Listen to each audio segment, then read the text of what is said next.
show y'all what I got here. One of the coolest bee removals I've done so far. This is a log about 5.5, 6 foot long, and this was actually called into me by a buddy of mine, Steve. You guys have seen the video Bees in a Stucco Column. He's the same guy. He was out for a walk with his kids a couple days ago and came across this log laying right on the side of a trail. Now you're looking at the bottom of it here, so this was an old dead tree that was somehow still standing, and it finally fell over, and he noticed that, you know, it was laying on the trail, and so he noticed that it had honeybees in it, which, you know, this is a popular walking trail sort of deal, and so we figured it'd probably best if we get them out of there, you know, before somebody gets hurt, and most importantly, get them out of there before the wrong person finds them and calls an exterminator because they don't know what to do. So he actually went out for me. He called me yesterday, and it was a little too late yesterday for me to go get them, but he went out and he actually stuck this sign on there for me. So he was really excited about it and wanted to do it. So we went back tonight. It's Monday evening, and it's about 9 o'clock now. We went over there about 8 o'clock. We went back tonight and got them. So what you can see is right here in this knot hole. You can see a bunch of them right there in the knot hole hanging out.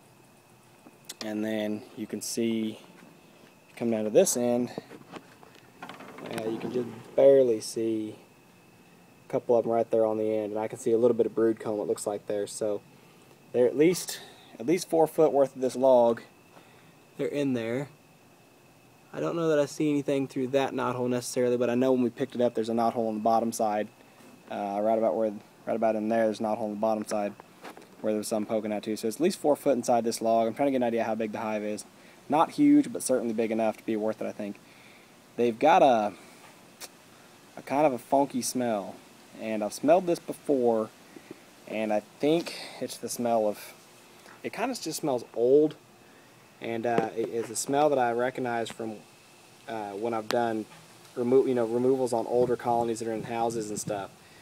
I can't remember, I haven't smelled it in a while. I recognize the smell, but I haven't smelled it recently enough to remember what it is.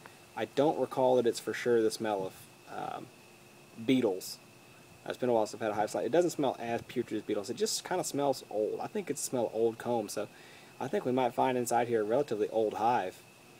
But of course we won't know till we get into it. So what I'm planning on doing with this one is I'm going to stand it up in the backyard just like it was, as a tree, and you know, cut a flat surface off the top of it and put a hive body on top and see if I can get the bees to move up into a hive body where I can take better care of them. So that's the plan with it for now. Looks like I've got a bee or two flying around getting a little curious with me, so I'm gonna cut this off. But this is just part one of the video series. I might make another video once I get it out in the yard and stood up, but for now I'm just going to lay it out in the yard, out of the way. Anyway, like I said, this is part one, and I'll try to do a video series on it as we set them up and get them out of the tree. This is awesome. Okay, so when we picked it up, Steve helped me. We had it balanced on the wheelbarrow like this, and we strapped it down to wheel it back out of the path, out into the street where we could load it in the truck. But Steve helped me pick it up and put it in the truck. And he said, "Man, you know, I can ride along to your house with you and help you unload it." I said, "Nah, no, I'll figure it out. You know, I'm proud like that." So what I did was I just drug it real slow and careful out of the bed of the truck. You know, don't want to jar it at night. Certainly don't want to make them angry. And once I got it out to where the butt end was sticking out about 2 feet, I got the wheelbarrow back under it and then slid it back out enough to where this end here was sitting on the wheelbarrow, and then just picked it up and kept walking it back real slow. And actually, it's balanced on the wheelbarrow right now. This end of it is just barely sitting on the tailgate, not even enough to really put any weight on it. And so I'm going to go ahead and strap it like it is, and then slide it back, and you know, that next little couple of inches there, and let it sit on the wheelbarrow. And then I'm going to wheel it out in the yard, and probably for tonight I'll probably just leave it sitting in the wheelbarrow like this, and then tomorrow I'll see about getting it stood up, and I'll stand it up against another tree or whatever. But here's that knothole I was talking about underneath. I didn't see that when we first picked the log up. Now it looks like there's one. Yeah, there's one right there too. Let me grab my light so y'all can see it. Oh shoot, dropped my light.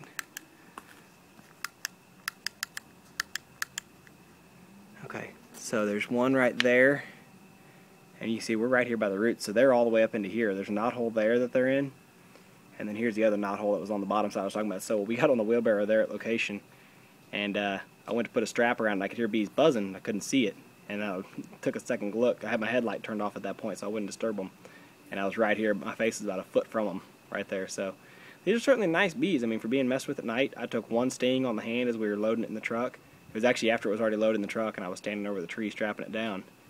And I mean, she didn't buzz my face or anything. It just flew out, hit my hand, and was gone. I never even saw or felt the bee. I just felt the sting and pulled the stinger. And I'm not having a reaction to it at all. I mean, my finger just feels fine already, so she barely stung me. But anyway, we're going to get strapped down here, tied on the wheelbarrow, wheel it out in the yard, and let it sit for the night. And I need to go in the house and get ready for bed. Just one more view for you. This is just, now that I've got it in the good light, this is that end I was talking about. So this would be the top of the hive for what it's worth. You can see a little bit of comb there. It's been robbed out. A lot of rotten wood. So this is going to be interesting because I can't really get a feel for how big the colony is inside this tree. And you can see plenty of bees crawling around right there. And again, see the little bits of honeycomb right in there and right there. Those have been cleaned out, so they probably moved that honey deeper in for more protection. But anyway, just thought I'd show you guys that. But that's it for tonight.